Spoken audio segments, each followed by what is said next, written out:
handsome man, very imposing man. He had tremendous personal charm. And you have something of an aphrodisiac combination of some potency. He was incredibly romantic in some ways. He was an engaging personality. He was the kind of guy you'd want to have a drink with. He almost transcended the name and the family wealth. He did not understand money. He didn't understand what people had to pay for things. He made friends on every level. I went to rallies with the sanitation workers in New York, and he'd call them all by their names. He was really a very regular guy. Nelson Rockefeller loved diving into crowds. He loved getting mustard stains on his jacket. He was a truly electric campaigner. Once he was convinced of what was right, he would do it. He had tremendous courage. The Republican Party should reject extremism from either the left or the right. He realized that he was never going to fulfill a dream of becoming president of the United States, and that had to have hurt. He'd get tears in his eyes when they played Hail to the Chief. His energy flowed into other people, and other people's energy flowed into him. It was literally a charismatic, almost evangelical experience. He was born to be a leader.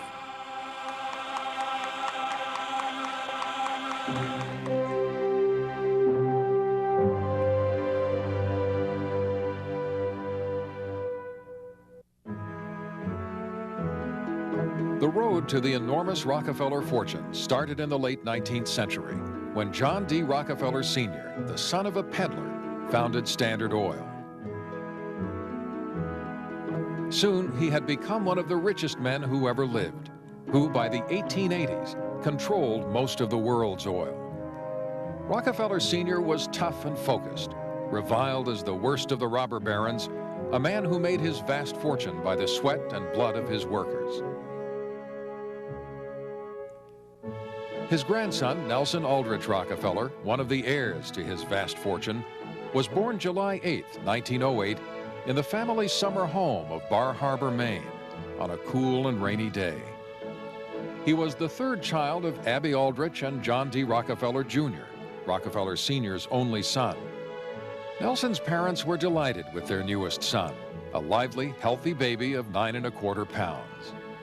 His mother named Nelson after her father, Nelson Aldrich, a gregarious, self-made man from Rhode Island. By the end of the 19th century, Aldrich had become a powerful, outspoken United States senator with strong conservative views. The Aldrich name and drive for success had an influence on Nelson's personality. It was sometimes said that he took more after his mother's family than he did after his father's family. And he certainly looked more like that branch of the family than he did like his father, Rockefeller. But the Rockefeller name and money had the greatest impact on Nelson's life. Rockefeller Sr., in an effort to change his terrible image, systematically began giving away millions of dollars of his huge fortune to charity. Nelson's father, John D. Rockefeller Jr., continued in his father's footsteps, and those good deeds would have a very important influence on how Nelson would eventually conduct his life. He was obviously born to enormous wealth that in many respects is unimaginable today. And also he was inculcated with a sense of responsibility, a sense of mission, that some of that wealth was to be put to more public purposes, as his grandfather had begun to do. But not before Nelson, his 4 brothers, and 1 sister were taught the value of money, often in unusual ways, especially for so rich a family. Nelson's father was a dedicated, strict, and thrifty Baptist who carefully watched the bottom line at business as well as at home.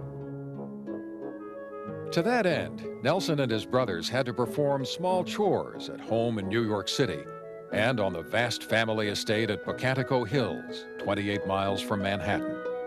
They would weed the garden, swat flies for a penny a fly, and they bred rabbits. There was a very strong code in terms of being very thrifty. The kids had to keep account for every dime that they spent. The idea was to connect effort and reward so that everything didn't seem to come easily and naturally to these children. So despite their enormous wealth, Nelson's parents only wanted the best for their son. and they never once lost sight of how he would be raised.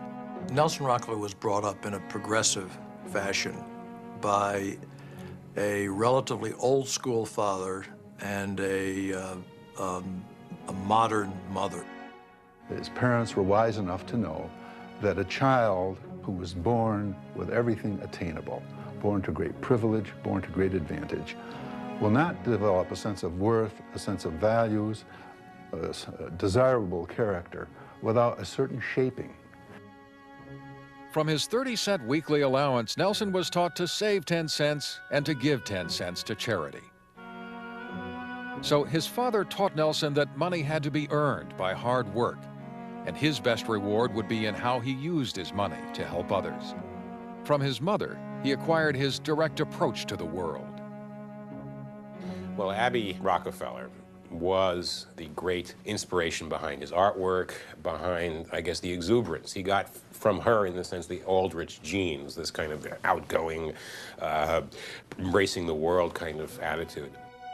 When Nelson was 8, his parents enrolled him in the experimental Lincoln School in New York City, then heavily financed by his father. Because Lincoln was open to students of all social classes, it allowed Nelson to mingle with children of many different backgrounds. And encouraged free thinking and the association of important ideas and thoughts and social thoughts. And I think it made a big impact in his life, because he was clearly, he was constantly thinking and being provocative. By 1916, the Rockefeller family had grown to 6 children. Nelson, now 8, had 4 brothers and 1 older sister. As a youngster, he was full of energy and full of mischief. Nelson was the great outgoing kid, the kid who roller skated everywhere, the kid who got into all kinds of mischief, the kid who was always playing pranks on his brothers. There was that passion right from the start, and it was very, very different from the rest of the family. Nelson was different, though. Among other things, he was left-handed. And in the 1920s, it was considered an affliction that had to be cured by extreme measures. His father put a rubber band around his hand, and every time he used the wrong hand, he'd pull on the rubber band, to keep him from using his right hand on things. Keep his left hand, rather. So he was always trying to implement this kind of rectifying it thing. To the consternation of his father and mother, Nelson did not do well in school. He had a great enthusiasm for life, but his family worried because he clearly had trouble learning. Nelson was obviously bright, and his parents were puzzled. Part of it was just his exuberance. He didn't want to discipline himself. He didn't want to channel himself. But there was more, something much more serious. Unknown to the family, Nelson suffered from dyslexia in a time when the condition had not yet been diagnosed. His parents and his teachers thought that this kid was slow. Trouble reading, he would transpose numbers which would foul up arithmetic. He couldn't spell, he couldn't really read more than a few pages at a time, and he couldn't write very well. The way he compensated for that was he became a very avid listener. He sucked up information like an intellectual vacuum cleaner. He basically memorized what it was that he had to say, or at least conceptualized it so clearly that even his state addresses, as well as all of the thousands of speeches that he gave during the course of his life, they came from his mind. They did not come from his eyes. I mean, his dyslexia was severe. Because Nelson couldn't read well, he innately turned from the normally verbal means of expression to the more physical, a hint of his future love and appreciation for fine art. And he was able to relate to physical shapes and tactile things much better. But it was also because of his mother's influence, because she would show him things, because she enjoyed visiting galleries, and she enjoyed taking him to galleries. So Nelson learned much about art, especially modern art, from his mother. Then, when he was 15, he obtained his first driver's license. And at 17, his parents gave him a sporty new Ford that he often recklessly drove around the family estate. In New York, in the fall of 1925, he shuttled his siblings to school in his new car. Young Nelson loved being the center of attention, and because of that, he was unable to settle down and concentrate on his studies. He always required a great deal of discipline. Later, he bucked himself up and all that, but he was also distracted. He had this love affair with one of his fellow students in his junior year, and that kind of sent him off. Under pressure from his parents, Nelson ended the love affair. They thought without added distractions, his grades would improve sufficiently to get him into Princeton, a premier Ivy League school and the preferred family college. And it was only in his senior year that he kind of buckled down and began to realize he had to do something about his studies. To the continued dismay of his father, Nelson's marks didn't improve much at all. Always a middling student, his moderate showing ended his chances of getting into Princeton. But Nelson was accepted by Dartmouth, a smaller school in New Hampshire, isolated from big city life, and favored by his father, a close friend of Dartmouth's president. John D. Rockefeller Jr. still believed Nelson didn't work hard enough. He hoped his 18-year-old son would now buckle down and concentrate on his studies. Nelson would do that and more, as the next years of his life would amply demonstrate. After graduating from the Lincoln School, Nelson spent 3 months touring Europe. When he arrived on the Dartmouth campus in 1926, he was raring to go. The 20s were roaring. Nelson was 18, handsome, and rich. His future was assured, but far from settled. On campus, Nelson immediately showed signs of the political man he would become. He was always working people. He was building a coterie of people around him. He was building a little power base. He created a little power base in some of his extracurricular activities. Nelson took complete advantage of college. He played soccer and edited the college pictorial magazine. His abstinent father was gratified that Nelson didn't smoke or drink. Nelson even found time to teach Sunday school, pleasing his Baptist father even more. This inculcation of a sense of value and necessity to work manifested itself in that as a young man, Nelson Rockefeller, who could have been chasing Coreens, enjoying himself on yachts, instead was drawn to public service, was drawn to good works, and this was an ethic that prevailed throughout his life. Though his siblings were brought up with the same ideals, Nelson was different from his brothers and one sister, and he would remain different throughout his life. He was a very outgoing kind of person, and I think in that respect somewhat different from some of the members of the Rockefeller family who, in the tradition of their father, were rather reticent people. But Nelson's mother was far from reticent. She and Nelson had a very special relationship, unlike anything she had with her other children. He was very progressive socially, so was his mother. And she adored him, he adored her. They teamed up on many things throughout their life. She had a constant battle to overcome my grandfather and Nelson's father's distaste for modern art. And Nelson would always be on her side, encouraging her, and then she encouraged him. They were really soulmates. Nelson was turned on by what his mother enjoyed. He referred to the Museum of Modern Art, which she founded as Mother's Museum. By early 1930, when he was a senior, Nelson was already on an advisory committee for Mother's Museum. Being involved with the museum and the arts would always be an important part of his life. But while still in Dartmouth, he began to hone social skills that hinted at what the future might bring. He was also a great politician in college. He was always schmoozing the professors, and that certainly helped him along. He was a personal friend of the president of Dartmouth, Ernest Hopkins, and that certainly didn't hurt him either. That helped him. But I think fundamentally he was able to buckle down and able to sort of channel himself and keep away from being distracted too much. Buckling down meant getting good grades, fighting through his dyslexia, and proving to his father that he carried the family genes and carried them well. And as an indication of the degree to which he mastered dyslexia, he managed to graduate from Dartmouth Phi Beta Kappa and cum laude. During family vacations in Maine, Nelson had met his future wife, Mary Todd Hunter Clark, a wealthy blue blood from Philadelphia high society. Todd, as Mary was known, and Nelson did not seem to be a natural match. Nelson was far more exuberant and driven than Todd. Todd had a sense of fun, but she was simply more reserved, befitting her upbringing. Though Nelson's early letters to Todd were adoring and filled with passion, his wooing of her might have been more calculated than anyone realized. This was a proper woman for a Rockefeller to marry. And Nelson, while he had a certain passion about things, also had a certain sense of the family destiny and what was proper for the family.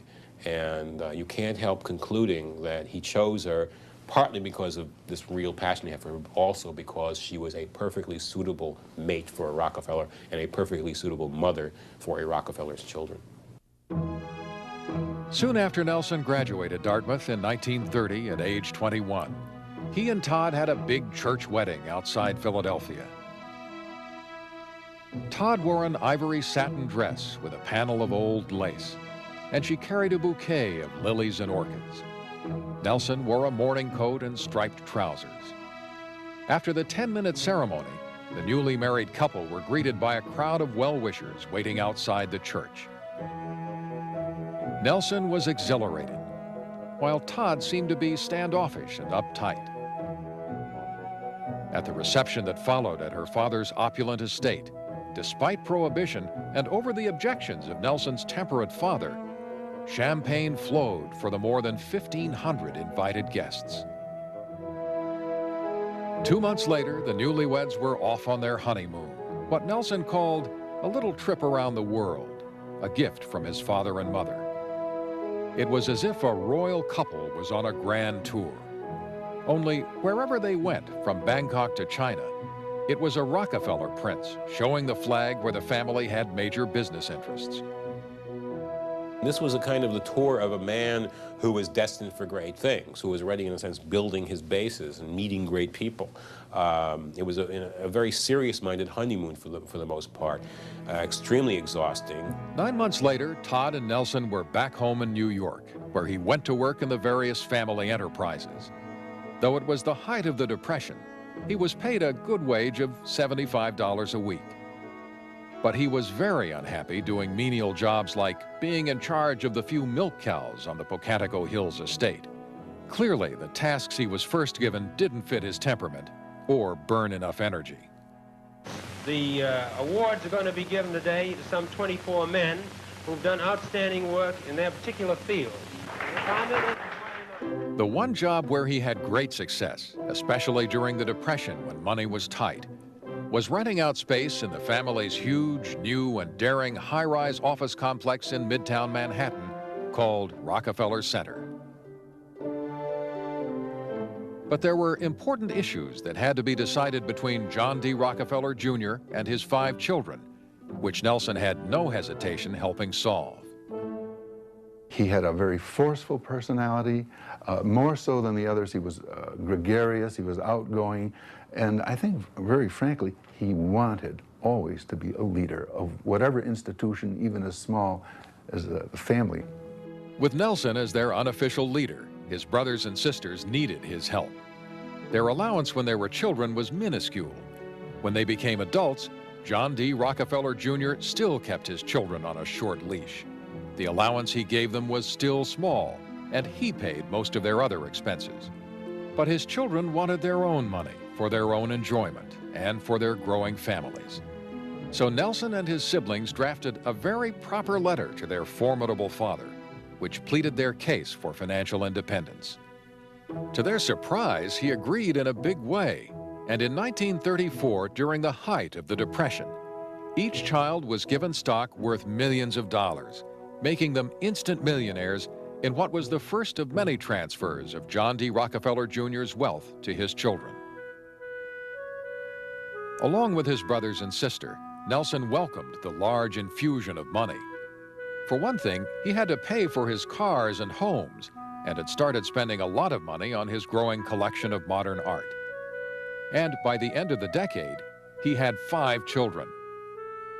Nelson Rockefeller was a good but often absent father, whose ties to his wife were weakening because he was attracted to other women. His eye was already roving. It was the normal marriage of two upper-class people, the willingness to accept a certain amount of rovingness, or whatever you want to call it, on the part of the husband, that was acceptable. But basically, he was still rooted in the family homestead. As he had also become deeply rooted to the family empire, especially managing Rockefeller Center, which had become his personal fiefdom. Then, by the end of the 1930s, Nelson had a new passion: Latin America. While on a visit to Rockefeller oil properties south of the border, he absorbed everything he could about the people and their politics.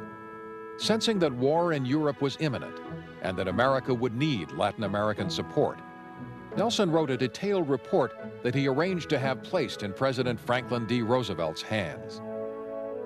Soon, President Roosevelt appointed Nelson to coordinate Latin American policy for the White House. His father and mother were surprised by his move, but they should have known better.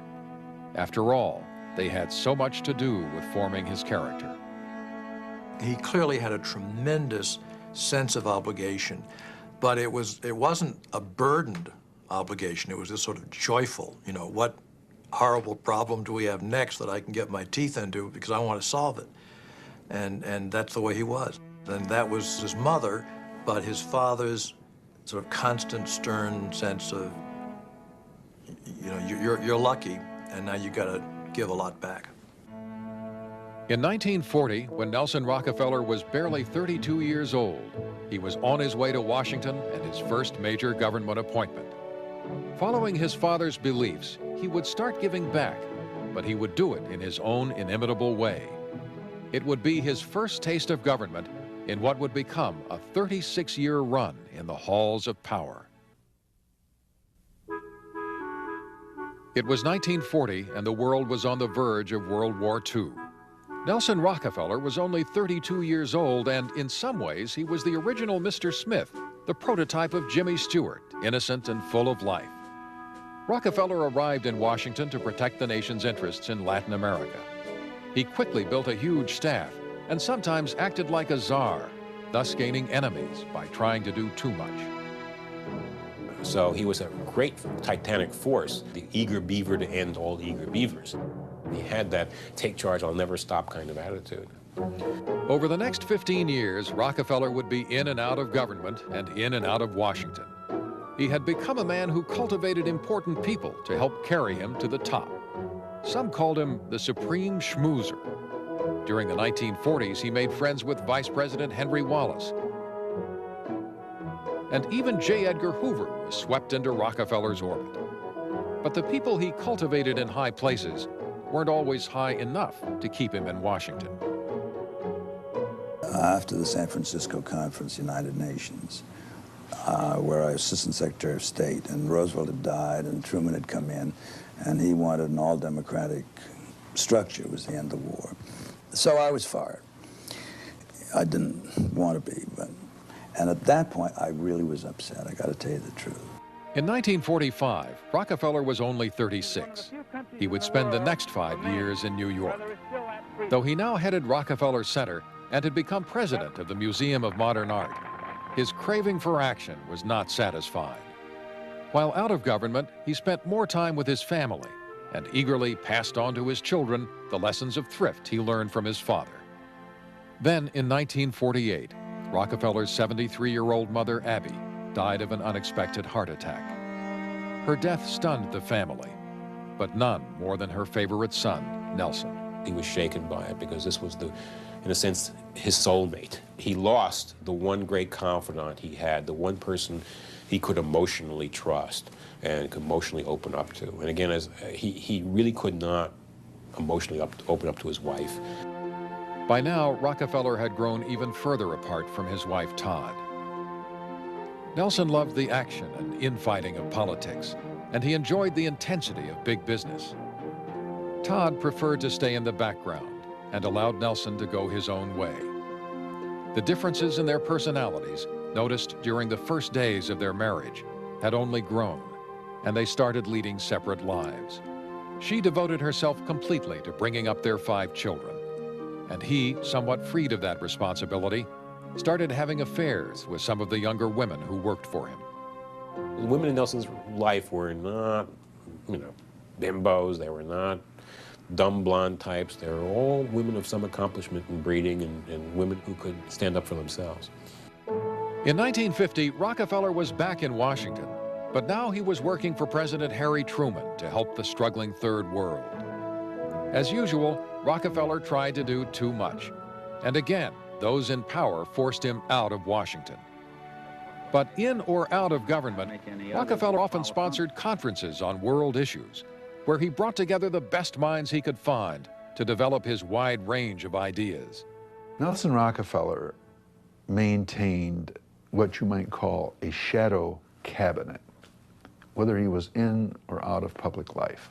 And in the 50s, he was looking for, in effect, his Secretary of State. And he found a then not well-known Harvard history professor named Henry Kissinger. I never met Rockefeller before, and he came into the room slapping everybody's back, and I thought to myself, oh my God, here comes the All-American Boy Scout, and calling everybody by their first name and smiling and glad-handing his way around the room. I sort of shrank as far away from him as I could. But Kissinger didn't shrink from Rockefeller for long. Soon, these men of vastly different backgrounds became very close friends. Though Rockefeller had only worked for Democratic administrations, he was a Republican. And in 1952, he supported Dwight D. Eisenhower for president. Eisenhower handily won, and Rockefeller became part of his new team. Within 2 years, he was appointed as special assistant to Eisenhower for psychological warfare. As an admirer of the president's, he often gave him unusual gifts. The most stark gift was when Eisenhower one day said to Nelson, gee, my farm in Gettysburg needs some landscaping. And Nelson, without asking Eisenhower, went ahead and brought his own landscape architect into the Gettysburg farm. Then Rockefeller paid for the planting of new trees and new tulip gardens. Eisenhower graciously accepted Rockefeller's generosity, but it wasn't enough to keep Nelson in the White House. He had made an enemy of Secretary of State John Foster Dulles. Dulles convinced Eisenhower to get rid of him. And before he knew it, Nelson Rockefeller, the man who had everything, was out, a victim of jealousy from Washington insiders. He had been bounced back to New York, where the state's Republican heavyweights talked him into running for governor. Suddenly, he found his calling. Nelson Rockefeller at this point decided that he could never have any real clout in politics unless he became what he called an authentic representative of the people. He decided to run for public office. His decision took his family by surprise. They didn't enjoy public exposure. But Nelson loved the limelight and was different from his more conservative father and siblings. His family had no choice but to accept his wish. So suddenly here is one of the sons running for governor of New York in a very, very public way, backslapping, being taught to eat knishes and hot dogs, every kind of ethnic food imaginable. After trailing early in the race, Rockefeller won by more than 500,000 votes. His victory was a landslide. Rockefeller won because he was a novelty. He won because the very notion of a Nelson Rockefeller seeking public office, going out to the people and asking for their vote, was an interesting phenomenon. Huge wealth would now be married to power in a way it had never been. His victory resonated through the normally press-shy Rockefeller clan and shocked his dour, self-effacing father. His father was stunned. His father just did not believe it. He did not believe any Rockefeller could be elected to anything. I'd like to say that I stand before you with a great sense of humility. In 1958, the 50-year-old Nelson Rockefeller started what eventually became the longest term in office for any governor in New York. From now on, the people and his performance in public would decide his future. It would be the start of a remarkable period filled with love and loss, death and defeat, and great accomplishment. Bright hope of the GOP as almost the sole survivor of the 1958... A new era was born in politics in 1958, when Nelson Rockefeller was sworn in as the 53rd governor of New York. The family's once reviled name now had a different aura, and Rockefeller now had a mandate for change that he would use to his advantage. Nelson Rockefeller's was really an imperial governorship. It was not just the fact that he was governor, that he, Nelson Rockefeller, was the Republican Party, that he owned it outright, but also the fact that he was a Rockefeller. Though a Republican, he immediately started raising taxes and kept on raising them to pay for his programs. And though people grumbled, they saw the differences his changes made. In his words, he made life better. His social welfare programs were among the most advanced in the country, confusing national politicians about where he stood in the Republican Party. He was often scolded for being a liberal.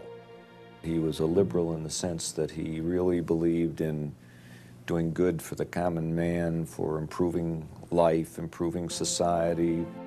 Rockefeller expanded the state university system and made it one of the best in America. And in Albany, he tore down 100 acres of slums to build a controversial, ultra-modern government complex that some thought was a monument to himself. But Rockefeller was more than a builder. He had also amassed one of the world's major collections of modern art, and some thought if he had not become a politician, he might have been a curator.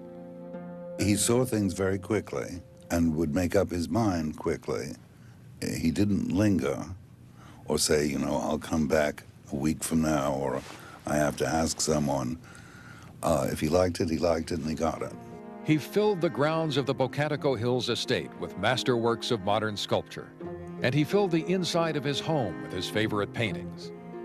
Nelson certainly liked the formal qualities of a work of art. He appreciated structure, and half the fun is Nelson even liked hanging. I've seen him with a hammer, of hammering a nail into a wall. He was intrepid that way. But Rockefeller did more than run New York State and collect art. He led a personal life filled with ongoing drama. During his first campaign for governor, he worked with Margaretta Fiddler Murphy, a volunteer and a married mother of 4 who found excitement in politics. Known as Happy, she and Nelson were soon everywhere together on the campaign trail. In Happy, Rockefeller found a kindred spirit, a woman who enjoyed the same things he did. Eventually, they fell in love, and their intense relationship led to his legal separation from Todd in 1961. Then, in November of that same year, the great tragedy of Nelson Rockefeller's life. His independent-minded 23-year-old son, Michael, was an anthropologist studying primitive Stone Age tribal art in New Guinea. During a sudden riptide, he was caught in a heavy undercurrent and swept out to sea off the coast of New Guinea. Rockefeller immediately went to the scene and stayed in New Guinea, aiding in the search for 10 days, but to no avail. Michael was never found. Rockefeller was crushed. For years, the only picture on Rockefeller's desk was that of his lost son. But he had the grit and determination to keep on going. In 1962, he divorced Todd and handily won a second term as governor. Then, in 1963, he married Happy Murphy. We've found great happiness and in time, they would have 2 children, but reportedly Rockefeller still had a roving eye. Though Rockefeller had serious thoughts of running for president in 1964, conservative Republicans thought his divorce and new marriage hurt his chances of winning the nomination. The perception of him as a liberal in a party that had become increasingly right-wing hurt him even more. Of which all Republicans can be proud. The Republican Party never really liked him. They were fascinated by him, all the way from fascination to hate. And that showed never more clearly than at the conservative, Goldwater-dominated 1964 Republican convention in San Francisco, when Rockefeller appeared on the platform. When he appeared on the platform to address the convention, they booed him from the floor and shouted at him and trying to stop him from speaking. He stood there, exactly for what he believed, insisted on being heard, would not back down, would not walk away until he said everything that he wanted to say. I warn that the Republican Party is in real danger of subversion by a radical, well-financed, highly disciplined majority.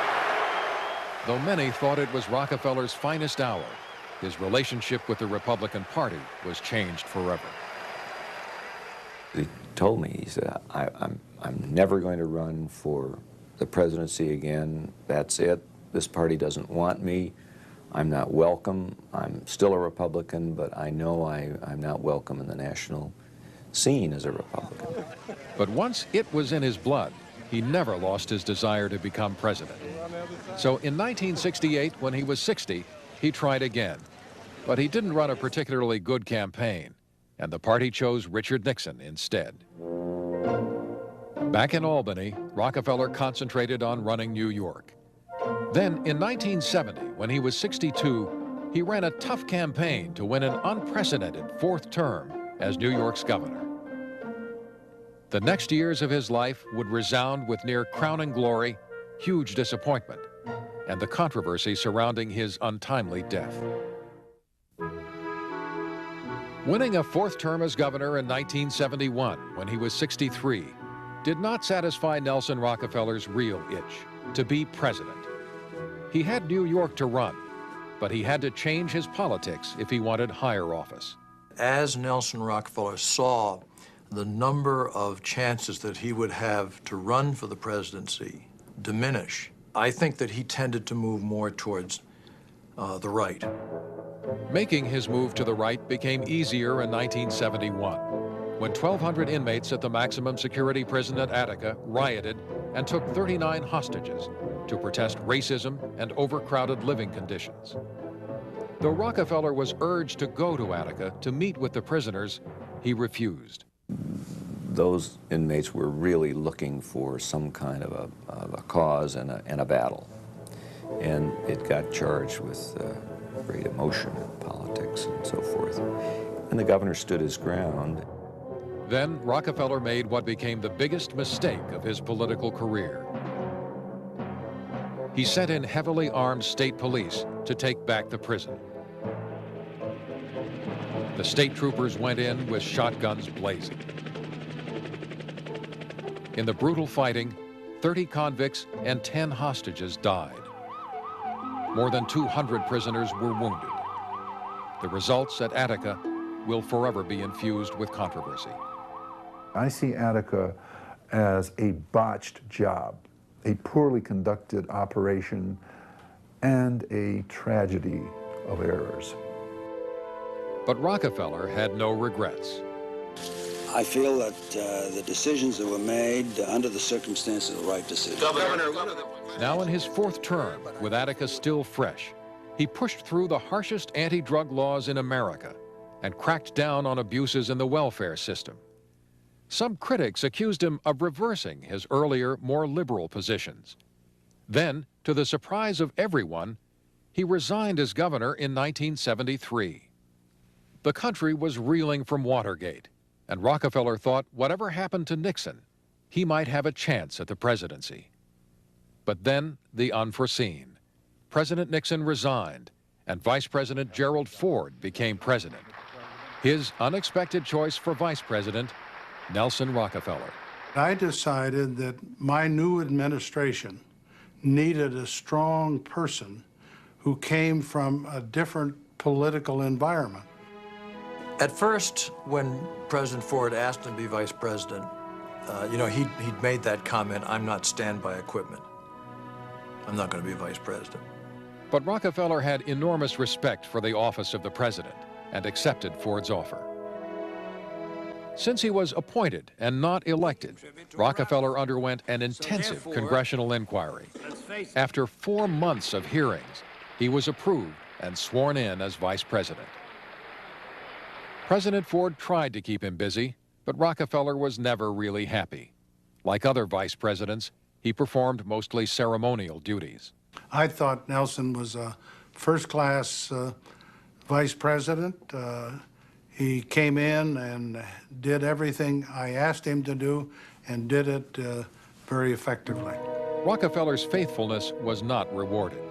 As his term neared its end, he thought he might be on the Ford ticket, but it was not to be. Under pressure from the right wing, a shocked Rockefeller was dropped or pushed from the ticket. Being vice president was Nelson Rockefeller's last political hurrah. At 68, he left Washington and walked away from politics. He never looked back. No more Republican dinners, never gave another dime to the party, and he devoted himself almost exclusively to his lifelong passions, particularly art.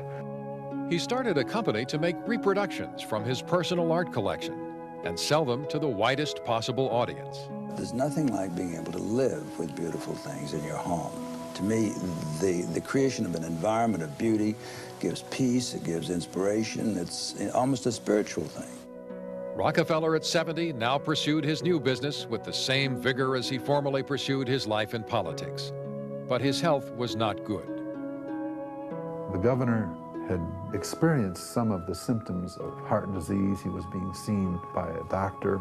He had had to lose quite a bit of weight. He had ballooned to an all-time high of 210 pounds. Late on the night of January 26, 1979, Rockefeller had a major heart attack and was rushed from his townhouse to Lenox Hill Hospital. All efforts to resuscitate him failed. And Nelson Rockefeller, only 6 months past 70, was declared dead shortly after midnight on January 27, 1979. His spokesman first said Rockefeller had been working on a new book in his office, not his townhouse. But the story was more complicated and, more importantly, inaccurate. As it turned out, the time and place of death didn't make sense, and the reporters investigating his death discovered he had died under unusual circumstances. He was not working at his office. He was at a townhouse that he maintained in Manhattan. He was not alone. He was with a young woman employee, and he was not at work, at least not in the conventional sense. The family and its spokesman lied in order to cover it up, and they lied in a way they thought they would get away with. I mean, when the guy dies under the circumstances that he did, you have to say, in many respects, that he died the way he lived.